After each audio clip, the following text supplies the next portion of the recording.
안녕하세요. 사연 왔어요 톡톡입니다.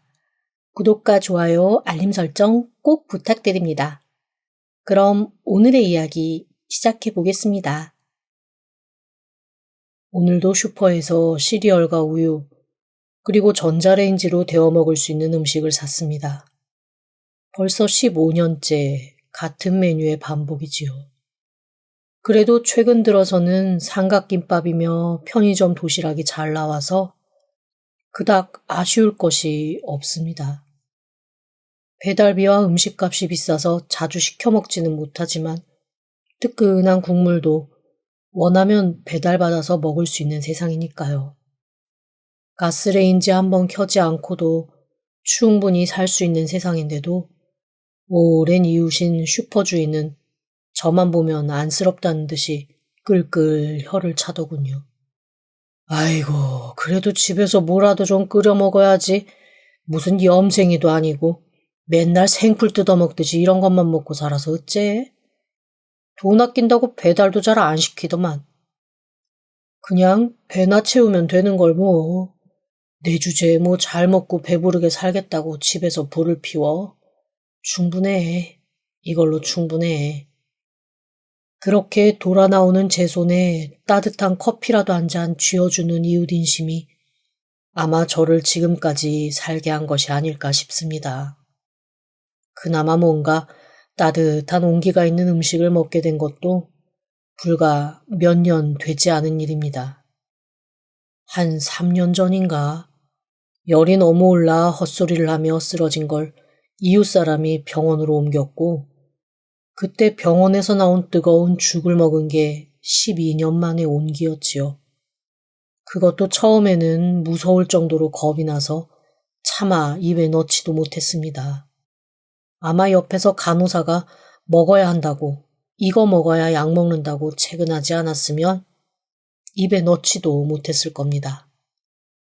그렇게 10년이 훌쩍 지난 후에 입에서 느껴진 온기는 그동안 꾹꾹 눌러 참았던 눈물을 와르르 쏟아내게 하는 방아쇠가 되었습니다. 다들 제가 아픈 게 억울하고 병원에 들어앉아 있는 것이 억울해서 운다고 생각했지만 그건 아니었어요. 고작 이 정도 뜨거움도 견디지 못해 벌벌 떨었던 제 자신이 미웠고 평생 따뜻한 밥, 편한 잠자리를 하지 않겠다고 결심한 게 고작 10여 년 만에 무너진 게 가짜나서 가슴을 칠 수밖에 없었습니다.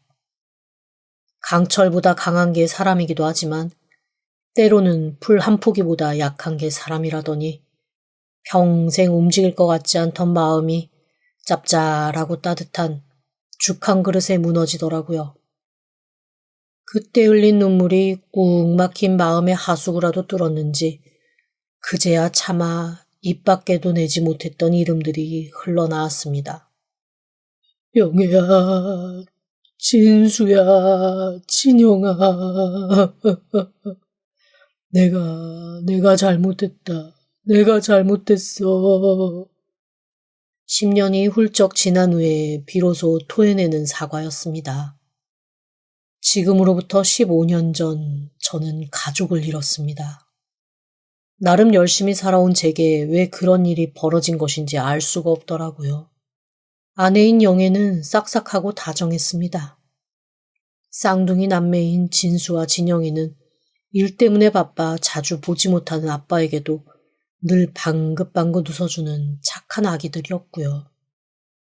부유하지는 않지만 그래도 모든 것이 적당한 가정을 꾸리며 살고 있다 생각했는데 그건 저 혼자만의 생각이었던 모양입니다. 아내가 어느 날부터인가 이런저런 불만을 쏟아내더라고요. 아니, 우리는 대체 언제까지 이 집에 살아야 해? 당신 내 생에 아파트 한번 살게 해주겠다. 뭐 그런 생각도 없어? 이 집이 어때서? 결혼하고는 운치 있고 좋다며. 그때랑 지금이랑 같니? 운치도 시간 지나면 구질되는 거야. 그때야 단층주택. 그래, 10년 전에는 운치 있었지. 그런데 애들 내년이면 학교 가는데 여자애 남자애를 한 방 쓰게 해? 적어도 둘한테 각자 방 하나씩은 주는 환경 마련해줘야 할 거 아니야. 아직 어리잖아. 조만간 이사 생각하자. 그 조만간이 당신은 지금 5년째잖아. 요즘 애들 성장 빠른 거 몰라? 초등학교 2학년만 돼도 이미 다 큰다고들 하는데 왜 나만 이렇게 만날 안달복달이야? 나 혼자 나왔니? 그게 아니고 지금 상황이 당장 이사 갈 상황도 아니고 이 집 팔고 대출 받고 그렇게 움직이자니까? 그렇게 꾸물거리다가 지금 상황 봐. 재작년에 하자고 했을 때 샀으면 좋았잖아. 지금 2배 올랐어. 내가 가고 싶었던 그 아파트. 미안해. 나도 그렇게 될 줄 알았나 뭐. 그런데 정말 대출받고 그런 거 너무 부담돼서 그래. 나 혼자 버는 거 한계도 있고. 그러니까 조금만 더. 그 조금만 진짜 지긋지긋해. 당신한테 우리 셋은 그냥 조금만 더 뒤에 살피는 그런 존재인 거지? 그래, 알았어. 나도 더 이상 요구 안 해. 사실 제가 그때 그렇게 밀었던 건 이유가 있어서였습니다. 제가 살던 그 집은 부모님이 물려주신 집이었어요. 2분이 물려주시고 시골로 내려가시면서 신신당부를 하나 하신 게 있거든요. 그 집 잘 가지고 있으면 분명 큰 돈 된다. 거기 재개발한다는 말 나올 곳이야. 절대 확 팔아치우고 그러지 마라. 네 안사람 안 그런 것 같아도 눈에 허영이 드글드글 하네다. 여기저기 귀 팔락거리고 다닐 물건이야. 걔가 하는 말 듣고 엉덩이 가볍게 움직이면 너 진짜 나중에 큰 후회해. 알았어? 엄마 하는 말 명심해.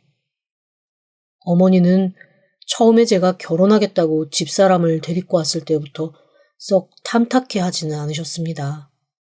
일단 저희가 술 먹다가 친해졌다는 것부터 마음에 안 들어 하셨고, 집사람이 부모님을 일찍 잃고 친척집을 떠돌아다니며 자랐다는 것도 마음에 안 들어 하셨습니다. 제가 부모 잃은 게 뭐 잘못이냐, 그건 그 사람 마음대로 되는 게 아니다라고 항변을 하자 어머니가 그러시더라고요. 누가 그거 가지고 뭐라 그래? 걔 말하는 꼰세가 마음에 안 드는 거지. 너도 들었잖아. 걔가 자기 부모를 뭐라고 칭했는지. 아, 그 사람들이라고 한 거? 그거야 너무 어렸을 때 부모님 여의고 정이 없어서 그런 거 아닐까? 제대로 된 집에서 교육받았으면 자기 부모한테 그 사람들 이러지는 않지. 그 집에서 대체 그 부모를 어떻게 취급했길래 자식 입에서 그런 단어가 나와? 난 그런 게 싫어. 그리고 걔 우리 집 오자마자 아주 집달리 등장한 것 마냥 희번덕한 눈으로 살림을 튼 거 너도 봤잖아. 어머니가 그 얘기를 하실 때 사실 좀 마음이 찔렸습니다. 저도 그 눈빛을 보고 적잖이 당황했거든요. 대체 왜 이렇게 집을 훑어보나 이건 좀 아닌 것 같다라는 생각을 했는데 어머니도 딱 그걸 눈치채셨더라고요. 하지만 그 당시에 저는 이 여자 아니면 안 될 것 같은 조바심과 안달에 온몸이 달아있을 때였습니다. 꽤 예쁘장했고 놀기도 잘 놀았고 인기도 많았던 아내는 저랑 만나고 사귀는 동안에도 여기저기에서 구애를 받았습니다. 그때마다 저를 애타게 하는 건 당연했고 2번은 양다리 걸치다가 저한테 들켜 중내산에 난리를 친 적도 있었지요. 번번이 들키면서도 어찌나 당당한지. 오히려 종국에는 이 여자를 빨리 들어앉히지 않으면 누가 채갈 것 같다는 불안감에 잠도 안 오더라고요. 그래서 서두른 결혼이었습니다. 2번째 양다리를 들킨 그날 저는 화를 내는 대신 청혼을 했고 바로 다음 주에 부모님께 인사를 시켰습니다. 그리고 한 달 뒤로 날을 잡았지요. 제가 이렇게 서두를 수 있었던 것은 청혼하고 얼마 뒤에 아내가 임신을 했다는 것을 알게 되어서였습니다. 어차피 아이까지 생긴 마당에 더 미룰 이유가 없어 고집을 피웠는데 생각보다 아내도 순순히 저와 결혼을 하겠다고 하더라고요. 사실 그때는 세상을 다 얻은 것 같았습니다. 작달막하고 못생긴 제 옆에 모델처럼 훤칠하고 예쁜 그녀가 있고 평생 함께하기로 한 데다가 뱃속에는 제 아이가 자라고 있었으니까요. 처음에는 못마땅해 하셨던 부모님도 아이가 있다고 하니 어쩔 수 없이 허락을 하셨고요. 그렇게 번갯불에 콩볶듯이 결혼을 하고 아주 잠깐의 신혼생활을 즐긴 후 바로 아이를 맞이했습니다. 아니, 아이들이었지요. 태어난 아이들은 둘 다 아내를 쏙 빼닮았습니다. 제 부모님은 절 닮은 구석이 안 보인다며 손가락, 발가락까지 꼼꼼히 보셨지만 저는 오히려 아내를 빼닮은 아이들이 너무 좋았어요.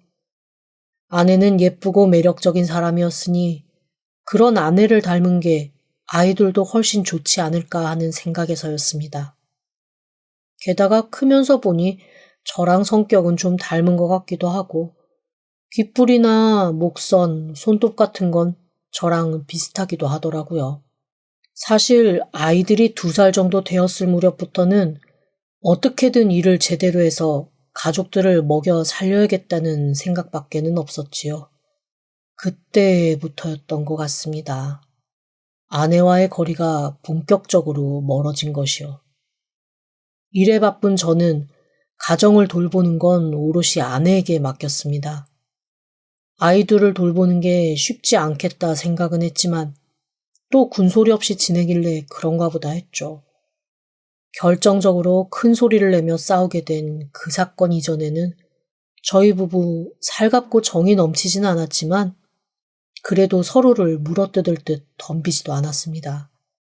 그 사건은 제가 3일간의 출장을 마치고 예정보다 반나절 정도 일찍 돌아온 어느 날의 일입니다. 그때가 아이들이 3살쯤 되었을 때였을까? 거의 한숨도 못 자고 일을 한 후 집으로 걸음을 옮기는데 동네 어귀 호프집에서 익숙한 목소리가 들려왔습니다. 고개를 돌린 그곳에서 저는 충격적인 광경을 마주하고 한동안 할 말을 잃은 채 멍하게 서 있기만 했습니다. 제 아내가 앞섭이 훅 파인 옷을 입고 낯선 사람들과 신나게 맥주잔을 부딪히고 있더라고요. 마셔! 오빠들 마셔! 아직 그 인간 집에 들어오려면 멀었고 들어와도 바로 씻고 꿈나라야. 조금 있다 가서 나 싹 씻고 양치하고 너 있으면 몰라. 내가 술을 먹었는지 남의 살을 먹었는지 그 인간 모른다? 몰라. 그런 말을 하면 낯선 남자와 러브샷을 하고 기대어 웃더라고요. 순간 화를 참지 못하고 달려가 아내의 뺨을 올려붙였습니다. 너 미쳤어? 애들은 어쩌고 지금 여기서 뭐 하는 거야? 너나 일할 때 이러고 놀았냐?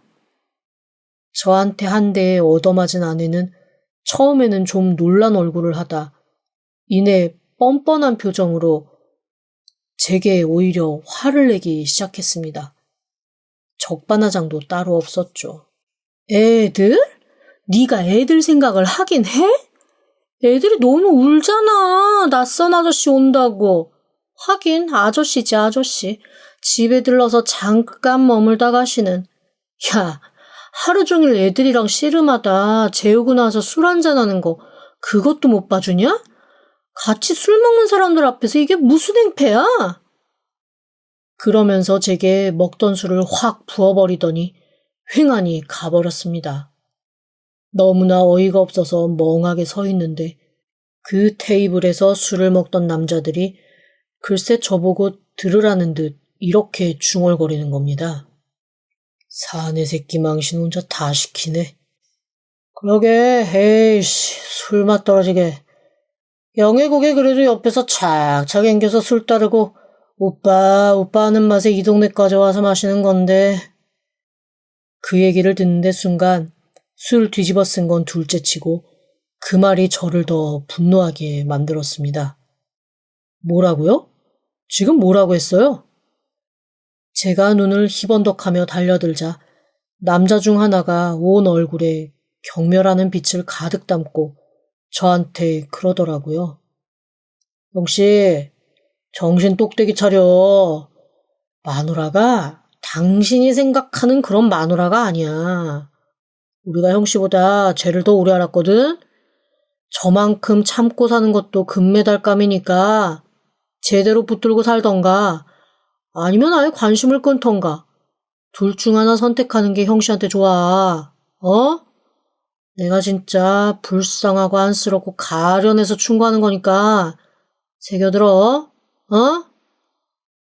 그렇게 알 수 없는 말, 하지만 몹시도 자존심이 상하는 말을 툭 내뱉은 남자는 더 화나게도 제 어깨를 툭툭 두들겨주고 자리에서 일어났습니다. 머리끝까지 화가 나서 집으로 뛰쳐들어갔지요. 그런데 언제 씻었는지 샤워 싹 마친 아내가 양팔에 아이들을 하나씩 안고 곤히 자고 있더라고요. 아내만 있었으면 당장 머리끄댕이라도 잡아챘을 텐데 아이들이 곤히 자고 있으니 그러지도 못했습니다. 결국 그날 일은 흐지부지 넘어가고 그날 이후로 저는 아내와 몹시도 서먹해졌습니다. 저는 매 순간 아내를 믿지 못하고 감시하려 했고 아내는 답답해하면서 저를 무능한 인간 취급을 했죠. 집, 차부터 시작을 해서 나중에는 제 머리 스타일까지 마음에 안 든다고 시비를 걸더라고요. 아이들한테도 뭐라고 말을 하는 건지 갓 학교 들어간 아들이 저한테 이렇게 말하는 걸 듣고 저는 그날 하루 종일 일이 손에 잡히지 않았습니다. 아빠는 무능해. 애들 다 자기 방이 있는데 나만 없어. 그게 아이 입에서 나오는 말이 아니라 아내가 하는 말을 아이가 의미도 모르고 따라한 것이라는 생각을 하면서도 마음에 상처가 되는 건 어쩔 수 없더라고요. 그렇게 한번 멀어진 아내와 저의 관계는 회복될 기미가 보이지 않았습니다.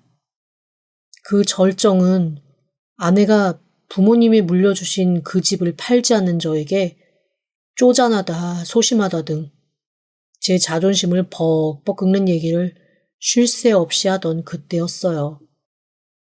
너무나 화가 나서 어느 날은 제가 싸우면서 이렇게 확 얘기를 해버리고 말았습니다. 너 정신 차려. 이 집이 싹 불타 없어지기 전에는 나 절대 이 집에서 이사 안 가. 네가 평생 어디 한번 아파트 살 수 있나 보자. 너 죽을 때까지 이 집 살아서 이 집 귀신 돼야 돼. 내가 이 집 팔 줄 알아? 절대 안 팔 거야. 내가 너 죽고 나면 나 혼자서 아파트로 이사 가더라도 너랑은 같이 안 간다. 그 얘기를 듣고 아내가 몹시도 싸늘한 얼굴로 이렇게 말을 하더라고요. 내가 너 그런 놈일 줄 알았어. 그래, 어디 한번 네가 이기나 내가 이기나 해보자. 그러나 내가 꼴 보기 싫어서 확 성질을 부리고 밖으로 나온 그때가 제가 아내와 아이들을 본 마지막이었습니다. 그날 얼마나 제가 술을 먹었는지 정말 몇 년 만에 인사불성이 되게 술을 먹었거든요. 그렇게 술을 먹은 와중에도 집에는 가기가 싫어서 근처에 있는 찜질방에서 잠을 청했습니다. 잠결에 뭔가 시끄러운 소리를 들은 것도 같았고 그게 그냥 TV에서 나오는 소리인 것도 같은 애매모호한 시간들이 쭉 흘렀죠. 느지막이 일어나서 찜질방에 있는 미역국으로 쓰린 속을 달래고 있는데 찜질방에 들어오는 사람들이 하나같이 밤새 큰 불이 근처에서 났었다며 그것 때문에 한숨도 못 잤다는 얘기를 하는 겁니다. 그때까지만 해도 저는 그냥 어디서 불이 났나 보다 했죠. 그런데 갑자기 누가 놀란 얼굴로 저를 보면서 하얗게 질린 채 이렇게 얘기를 하는 겁니다. 동네에서 몇 번 안면이 있었던 철물점 주인이었습니다. 아니, 여기 있었어? 세상에 지금 무슨 일이 일어나는지 알기나 해? 예? 무슨 일인데요? 아이고, 밤새도록 찾았던 사람이 여기서 미역국을 먹고 있네. 아이고.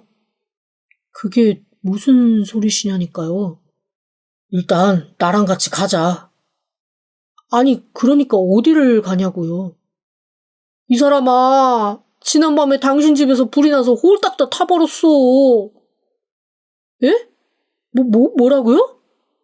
아무도 구하지 못해가지고 지금 난리 났다고. 당신이 와이프랑 애들까지 다 그 집안에 있는 줄 알고 있단 말이야. 그런데 여기서 이렇게 미역국 먹고 있는 걸 내가 봤으니 안 놀래? 그 말을 듣고 순간 정신이 아득해졌습니다.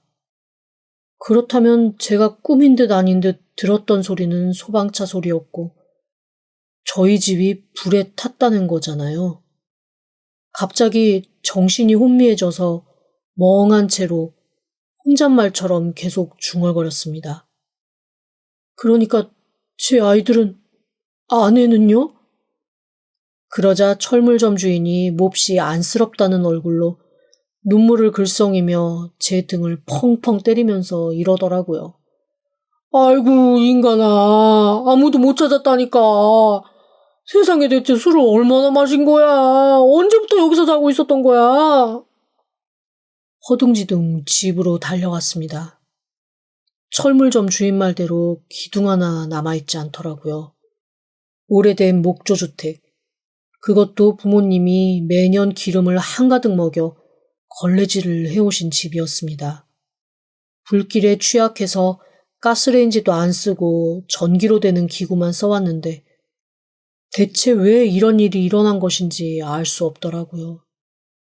그때부터 몇 달간은 정말 하나도 정신을 차릴 수가 없었습니다. 아내는 사망보험금조차 저한테 주기 싫었는지 수혜자를 전혀 다른 사람으로 해두었습니다. 아이들도 마찬가지였지요. 보험사에서는 법적으로 어쩌고 소송을 어쩌고 했지만 다 필요 없었습니다. 당시에 저는 돈은 뒷전이고 그저 내 아내와 아이를 잃었다는 사실에 세상을 다 잃은 것만 같았습니다. 게다가 이 집이 불에 타 없어지기 전까지 너는 아파트 살 수 없을 거다라고 아내한테 조롱하듯 얘기했던 게 아내 살아 생전에 제가 했던 마지막 말이라는 것 자체가 너무 죄스럽고 가슴에 상처로 남더라고요. 집은 소방서와 경찰에서도 이상하다고 할 정도로 완전히 조금의 흔적도 남지 않고 다 타버렸습니다. 시신 수습조차 하지 못했어요. 경찰이 저한테 일반적인 질문들을 쭉 했지만 그 질문에 다 대답하지도 못했습니다. 그나마 제가 계속 술 먹고 찜질방에 있었다는 알리바이가 너무나 정확해서 범인으로 의심받지 않은 게 다행이랄까요. 저희 부모님은 손주와 며느리를 잃었다는 쇼크로 한동안 두 분 다 알아누우셨습니다. 저는 그 집터를 그대로 두고 근처에 있는 작은 원룸으로 옮겼습니다. 사실 그 동네를 떠날까도 생각을 했지만 어쩐지 제 아이의 영혼과 아내의 영혼이 이 근처에 떠돌고 있을 것만 같아서 귀신으로라도 한번 마주치려면 이 동네에 있어야 하지 않나라는 생각이 들더라고요. 처음 몇 년은 동네 사람들 시선도 견디기가 어려웠지만 차츰 사람들 시선에도 익숙해지고 또 일부 이웃들은 저를 안쓰럽게 여겨주기도 해서 오히려 모르는 곳에서 외롭게 사는 것보다는 나은 삶을 살기 시작했습니다. 하지만 아내와 아이들을 화재로 떠나보낸 후 저는 뜨거운 것을 전혀 가까이 하지 못하게 되었습니다. 아무리 추운 겨울에도 보일러도 틀지 못했어요. 차라리 이불과 침낭을 몇 겹씩 둘러싸고 덜덜 떠는 한이 있어도 무언가 따뜻한 온기가 느껴지는 순간 제 아이들과 아내가 떠올라 견딜 수가 없었거든요. 뜨거운 음식도 먹지 못했고 다 식은 거, 차가운 거, 그냥 얼었다가 전자레인지 살짝 돌려서 언 기운만 빠진 거, 그냥 그런 것만 먹었습니다. 한 10년 정도 그런 생활을 하고 쓰러져서 병원에서 죽 한 그릇 먹은 이후부터는 조금씩 따뜻한 것도 먹기 시작했지만 여전히 뜨겁고 따뜻한 것보다는 차갑고 추운 게 훨씬 더 마음이 편하더라고요.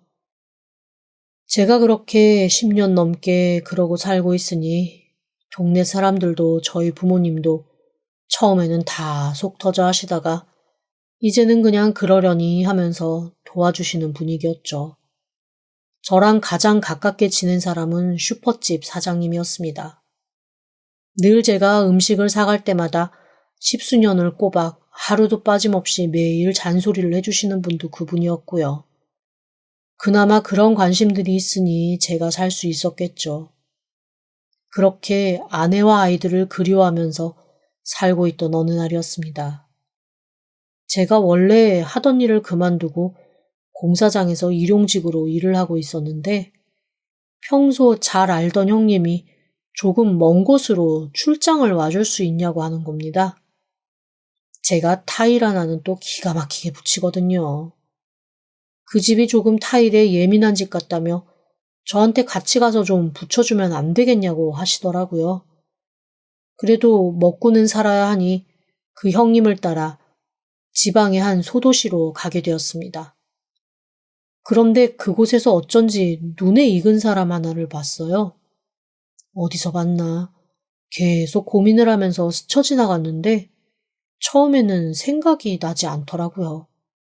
그런데 한창 타일을 붙이면서도 계속 그 얼굴을 떠올리는데 불현듯 그 사람을 제가 언제 봤었는지 생각이 나는 겁니다. 아주 오래전에 제 아내가 집 앞에 있는 술집에서 함께 술을 먹다가 저랑 시비가 붙었던 사람 중에 하나였죠. 너무 멀끔한 양복에 좋은 차, 분위기가 확 바뀌어서 못 알아볼 뻔했지만 저랑 한번 멱살까지 잡았던 사람이라 그런지 그래도 그 얼굴이 기억은 나더라고요.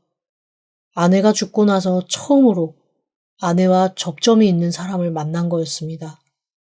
갑자기 심란한 마음이 올라오더라고요. 죽은 아내도 생각나고 아이들도 생각났습니다.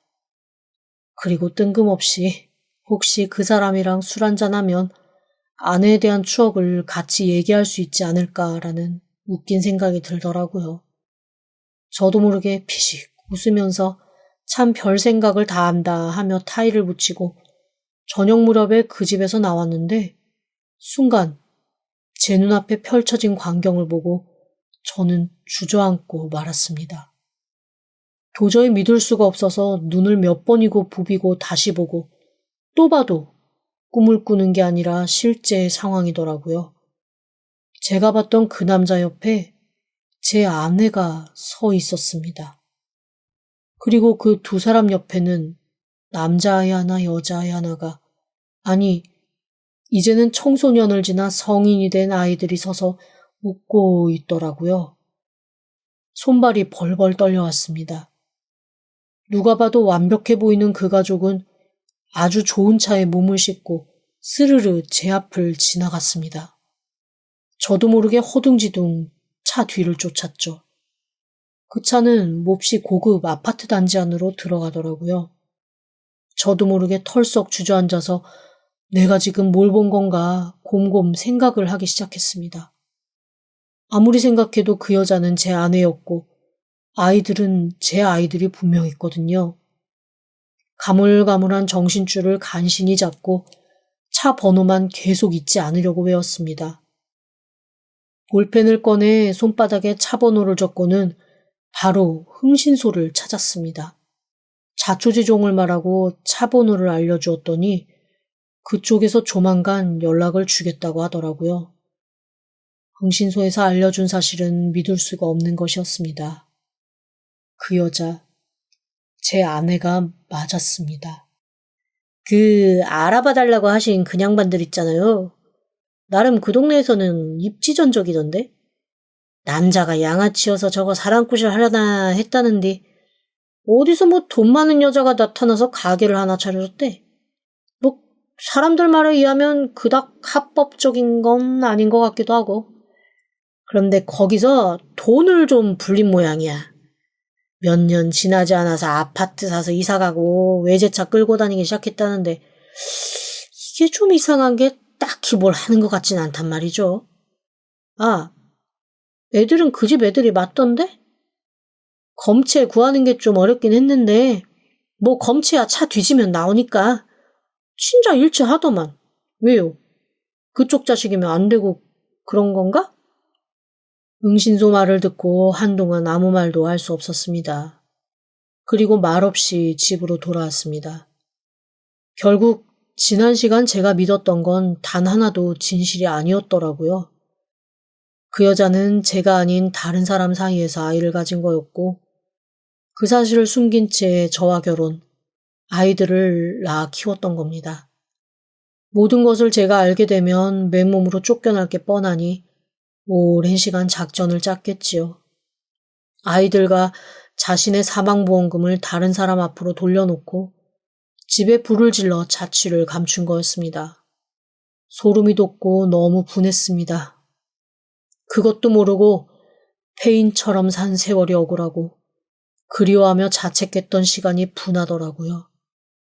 어떻게든 아니 그 여자를 벌 주고 싶다는 생각밖에는 들지 않았습니다. 그날부터 저는 그 집 앞을 서성였습니다. 멀리서 본 아내였던 여자는 첫날과는 다르게 그다지 행복해 보이지 않았습니다. 화장을 지운 얼굴은 파리했고 어두워 보였지요. 그리고 아이들은 각자 다 따로 사는지 집 근처에서는 보이지 않았고요. 아파트 단지를 어슬렁거리다가 경비 아저씨가 분리수거를 하시길래 얼른 가서 도우며 말을 걸었습니다. 무료하셨는지 말벗이 생긴 걸 좋아하시는 눈치더라고요. 내친 김에 도시락도 사다가 같이 점심도 먹었더니 꽤 즐거워하더군요. 근데 여기 사시는 분 아니지? 아, 네. 이사 오려고 둘러보는 중인데 원래 부동산에 물어보는 것보다 며칠 와서 좀 진득하니 보고 이렇게 전문가분께 여쭙고 그런 게 훨씬 나을 것 같아서요. 에? 전문가? 나 말인가? 아이고, 살다 보니 내가 전문가 소리를 다 듣네.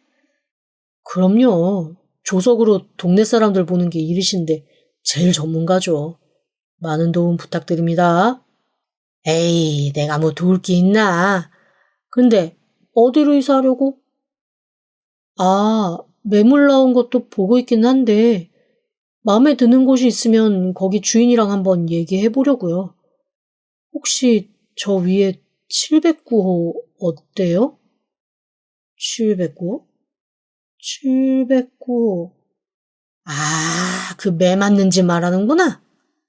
매 맞는 집이요? 아차차차. 아이고, 이게 습관이 돼가지고. 여튼 그 집 여자가 매 맞고 사는 여자로 이 동네에서 유명해. 남편은 뭘 하는지 외제차 끌고 다니면서 허세 부리고 애들은 학교 기숙사에 있다나 어디 다른 데서 학교 다닌다나. 여튼 한 달에 한두 번 애들 올 때만 다정하고 그 외에는 허구한 날 전쟁이야. 아마 전세라서 집주인이 빼라고 하면 빼야 할걸? 아, 전세예요? 오래 살았다고 해서 자가인 줄 알았는데? 집주인이 몇 번 와서 안탄한 적 있어. 남들 전셋값 올릴 때 올리지도 못하게 뻗대면서 안 나간다고. 법을 잘하는지 여튼 요리조리 빠져나가고 있나 보더라고. 싸워봐야 시끄러우니까 일단 지난 몇 년은 참았는데 이번에 만기 되면 자기도 어떻게든 방법 쓸 거라고 벼르긴 하더라. 거기가 마음에 들면 집주인 연락처 알려줄까? 아, 네네. 그래주시면 감사하죠.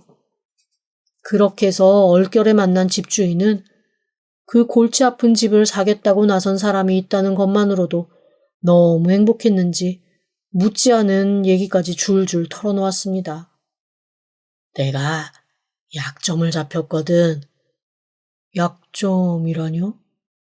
아휴, 그놈이 불법 도박장을 하면서 돈을 버는 놈인데 내가 아주 잠시 거기에 좀 눈이 돌아간 적이 있단 말이지.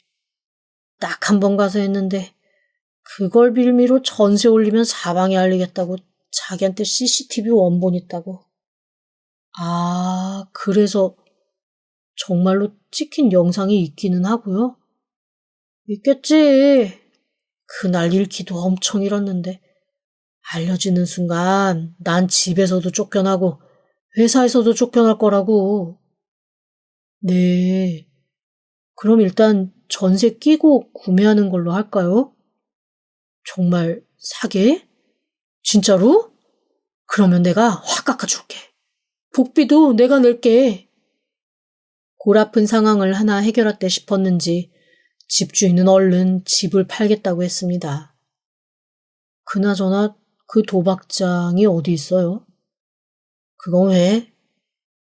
아니, 그래도 집을 인수하면서 세입자 상태는 한번 저도 살펴봐야 하니까. 저 도박 안 합니다. 제 말에 살짝 머뭇거리던 집주인은 도박장 위치를 알려주더라고요. 가서 본 도박장은 카메라 따위가 있을 그런 규모도 아니었습니다. 다 쓰러져가는 창고 같은 곳에서 몰래 영업 중이더라고요. 재개발 부지인데다 워낙 외져서 아무도 모르는 듯 했습니다. 며칠 뒤 집주인과 만나 매매 성사를 마무리하고 세입자를 만나게 되었습니다. 멀리서 아내가 걸어오는 것을 보며 마음을 다잡았지요. 가까이 다가온 아내는 저를 알아보고 그 자리에 얼어붙고 말았습니다. 하얗게 질린 얼굴을 무시하고 저는 모르는 척 새 집주인이라 소개를 했습니다. 제가 자기를 알아본 건지 아닌 건지 긴가민가 하면서 몹시 당황하더라고요. 어차피 다음 달에 전세 만기시죠? 제가 들어가서 살려고 산 집이라서요. 전세 연장 더 이상 안 되는 건 아시죠? 집 빼주시면 좋겠네요. 아, 네. 남편이랑 상의하고 연락드릴게요. 한 번도 고개를 제대로 들지 않고 기어가는 소리로 대답한 아내는 엉덩이에 불붙은 사람 마냥 빠르게 주랭랑을 쳤습니다. 그리고 제 예상대로 그날 저녁 집을 뺄 테니 전세금 반환을 해달라는 연락이 왔더라고요. 그때부터 제 작전은 시작되었습니다. 일단 아내의 사망보험금을 지급한 보험사에 아내가 살아있음을 증명하는 사진과 자료들, 주변 증언들을 보냈습니다. 보험사에서는 보험 사기죄를 적용, 자체 조사에 들어가겠다고 하더군요. 그리고 경찰에는 바로 도박장에 대한 정보를 전달했습니다. 그 모든 것이 그 사람들이 이사 나가는 날, 제게 돈을 받아야 하는 그날 발생했죠. 이사하는 날 정말 난리 그런 난리도 없었습니다. 일단 경찰이 도박장을 덮쳤고 보험사와 그쪽에서 대동한 경찰은 이삿짐 옆에 서 있던 제 옛날 아내를 덮쳤습니다. 그리고 연락도 하지 않았는데 그동안 돈 빌려줬던 곳들에서 추심하는 사람들이 우르르 함께 왔더군요.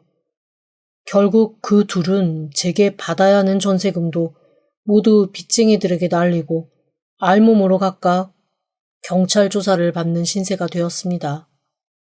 저는 변호사의 도움을 받아 방화에 대한 보상소송도 걸었습니다. 그리고 제 친자가 아닌 아이들을 키우면서 들인 비용에 대한 보상도 소송을 걸었습니다. 탈탈 털어봐야 돈 한 푼 안 나오는 상황인 것 알면서도 그 둘의 목을 조이고 또 조이고 싶다는 생각뿐이었습니다. 아내는 끝까지 제게 사과하지 않더라고요. 그리고 뭐라고 했는 줄 아세요? 혼자 아파트 살 거라고 하더니 진짜 그렇게 됐네? 어이가 없었습니다. 그 집은 몇 년 안에 팔 예정입니다. 복수하려고 산 집이지 살려고 산 집이 아니니까요. 헐값에라도 싹 정리하고 아무도 저를 모르는 곳으로 가려고요. 산속 깊은 곳에서 풀만 먹으면서 살아도 지금보다는 마음이 편할 것 같습니다. 지금까지 들어주셔서 감사합니다. 구독과 좋아요, 알림 설정은 사연 왔어요 톡톡에게 큰 힘이 됩니다. 지금 바로 구독 부탁드립니다. 그럼 다음 사연으로 또 찾아오겠습니다. 감사합니다.